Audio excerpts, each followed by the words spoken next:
will. What made me strong-willed was God's purpose and his plan for my life when he said in Jeremiah 29:11, I know the thoughts that I have for you. What he was saying is, I know your future. I know what you're going to go through. I know the plan for you, but you're going to have to go through something to get to that plan. You're going to have to go through something to even get to the purpose. And he says, but even in all of that, my thoughts and my plan isn't evil. Even though you're going to come into this world, you're going to come into a world that's already open up for sin. The atmosphere is already sin, and when you come in, you're going to have your own self-will and your own private sins. And he's right in there with God, saying, what can I do to destroy this child? What can I do to help make this child unhappy? Even though I know, this is Satan talking, that this is a gift from God, he's going to make sure that you have detached that thought when that child is born, that you're forgetting that every child born in this world is a gift from God. It does not matter how they come here. It does not matter what happened to get them here. They are still a gift from God, but Satan is waiting even before you are born to destroy your life. But God said in his word that Jesus came to destroy the works of the enemy. Come on, people.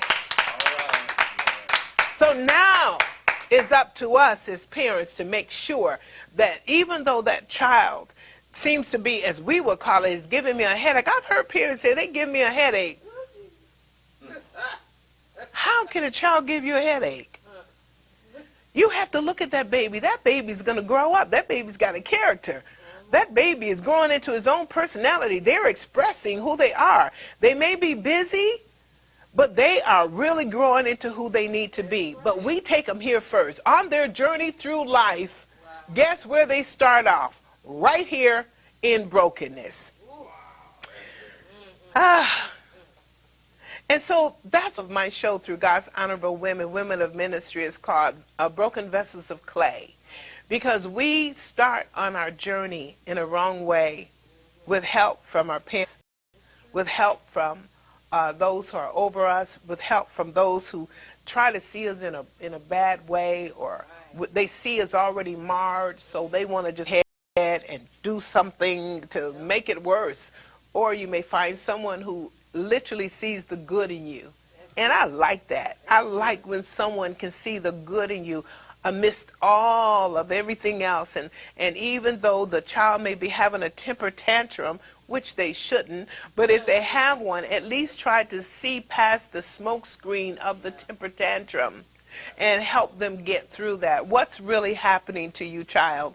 What's really going on? What do you feel? And they'll tell you. I remember we were keeping our godchild one day, and something had happened. I don't know what was wrong with her, and I can't remember, but I do remember in the middle of the night we had prayed, and she had her own room, but I put her in the bed with her so that we could just kind of comfort her because she was going through. And so the lights are off and we were just dozing into a deep sleep. She sits up in the dark and says, I'm still angry. I'm like, oh no. Now we have to turn the lights back on and minister to this little baby and find out why she was still angry. And what she needed more than anything was not so much to lay in the bed with us, but for her to be held close to the heartbeat of love. And dozed off to sleep, and we were able to sleep. And when we got up the next day, she was fine. So you have to love children through their hurt. You have to love them through their brokenness and help them to become like this. We don't have to always journey here, but we always journey here, because when we become old enough in our teenage years, when we say, I'm not going to listen, they may not say it out loud, but when they say, I'm not going to listen to what anybody tell me, I'm going to do this and I'm going to do that. When you're saying that, this is what you're doing. And a marred person is a person who's already ruined. A marred person is someone who's already impaired. A marred person is someone who's already damaged. They don't have any attractiveness about them, and they feel useless. They feel like you don't care about them. There's no use to them. It doesn't matter what you say. I'm trying to be, but this is all I know. And so this is what happens to a marred person. But even before you become marred, you're broken. You walk into brokenness, and there's a scar that covers the place that God wants to perfect. There's a scar that covers the place where God wants to enter in.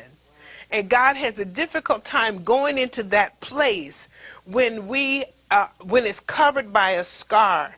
We remember, if I look at a scar on my hand, I can tell you exactly where it came from.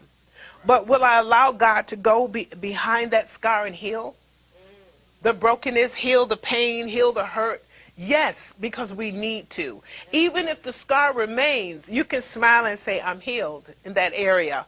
And this scar is a testimony of that healing that God has done for me. Isn't that awesome? God is so awesome. I just love it. So we need to